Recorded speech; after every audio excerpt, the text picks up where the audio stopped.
Hello everyone. मैंने अभी देखा कि एक लड़की के ऊपर गाली देने के लिए केस किया गया है। तो एक बात तो ये है कि अगर आप केस कर रहे हो गाली देने के लिए, तो उन बीजेपी के आईटी सेल पर कब केस किए जाएंगे जो इतने सालों से लड़कियों को गंदी गंदी गालियां ऑनलाइन दे रहे थे। क्या क्या शब्द इस्तेमाल नहीं कर रहे थे वो लड़कियों के लिए, कहीं से भी वो इज्जत नहीं कर रहे थे लड़कियों की। और वो लोग प्राउडली अपने बायो में लिखते थे फॉलोड बाय पीएम मोदी। ऐसे लोगों ने लड़कियों को गंदी गंदी गालियां दी है, उनके ऊपर केस कब होंगे। और बात बस बीजेपी आईटी सेल तक नहीं है, इनके मेंबर ऑफ पार्लियामेंट जो है रमेश बिधूड़ी जी, उन्होंने किन शब्दों का इस्तेमाल किया था एक फेलो मेंबर ऑफ पार्लियामेंट के लिए सबको याद है। यूपी के जो सीएम है योगी आदित्यनाथ, उनका एक वीडियो भी आया था जहां पर जो एनआईए का कैमरा पर्सन था उसके लिए भी उन्होंने गालियां दी थी। तो ये क्या चल रहा है, इस देश में दो कानून चल रहे हैं क्या? यूथ के लिए एक अलग कानून है और बीजेपी और उनके नेताओं के लिए अलग कानून है।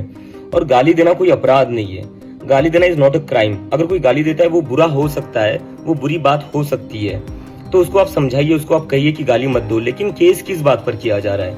अगर गाली देने पर केस करना पड़े तो सबसे ज्यादा केसेस जो होंगे वो बीजेपी आईटी सेल पर होंगे, क्योंकि सबसे ज्यादा औरतों को गंदी गंदी गालियां उन्होंने ही दी है। और बीजेपी के नेताओं पर होंगे जिन्होंने इतनी गंदी गालियां इतने सालों से दी और पार्लियामेंट के अंदर भी दी है। कांग्रेस जनता पार्टी के संस्थापक अभिजीत दीपके ने प्रधानमंत्री नरेंद्र मोदी के खिलाफ आपत्तिजनक भाषा का इस्तेमाल करने के आरोप में घिरी लड़की रुचिका सिंह के समर्थन में खुलकर अपनी बात रखी है।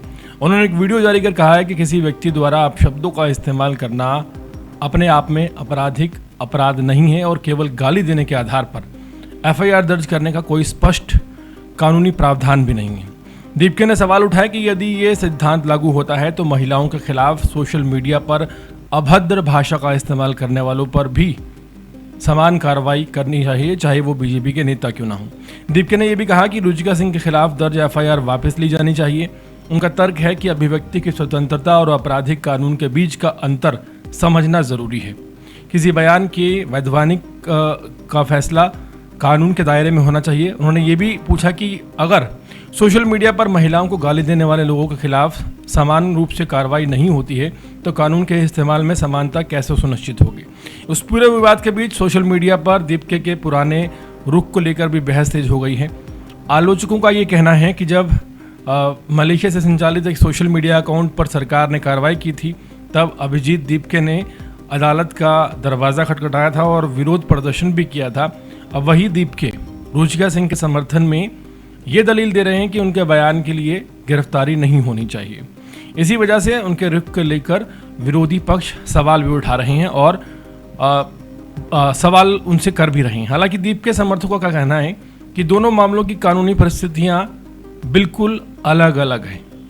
इसी बीच अभिजीत दीपके ने हालिया सीजेपी विरोध प्रदर्शन के दौरान घायल हुए दिल्ली पुलिस के जवानों के प्रति भी संवेदना प्रकट की है। उन्होंने कहा है कि ड्यूटी के दौरान हिंसा का शिकार हुए पुलिस अधिकारियों के प्रति उनकी पूरी सहानुभूति है, लेकिन इसके साथ ही उन्होंने प्रदर्शन में शामिल छात्रों पर जो कथित पुलिस कार्रवाई की गई उस पर भी गंभीर सवाल उठाए।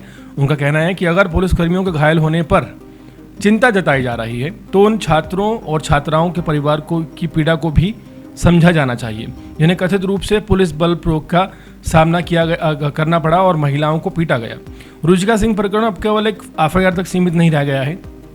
यह मामला अभिव्यक्ति की स्वतंत्रता, कानून के समान अनुप्रयोग और विरोध प्रदर्शन के दौरान पुलिस कार्रवाई जैसे कई संवेदनशील मुद्दों को लेकर राष्ट्रीय बहस का विषय बनता जा रहा है।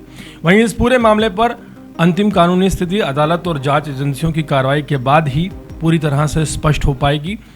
दीपके ने जो अपनी बातों में जिक्र किया है कि अगर गाली देने पर एफआईआर दर्ज हो सकती है तो वो तमाम नेता, चाहे वो किसी भी पार्टी के रहे हों, जिन्होंने महिलाओं को लेकर अभद्र भाषा का इस्तेमाल किया, गाली गलौज किया, तो आखिर उन पर अभी तक एफआईआर दर्ज क्यों नहीं हुई।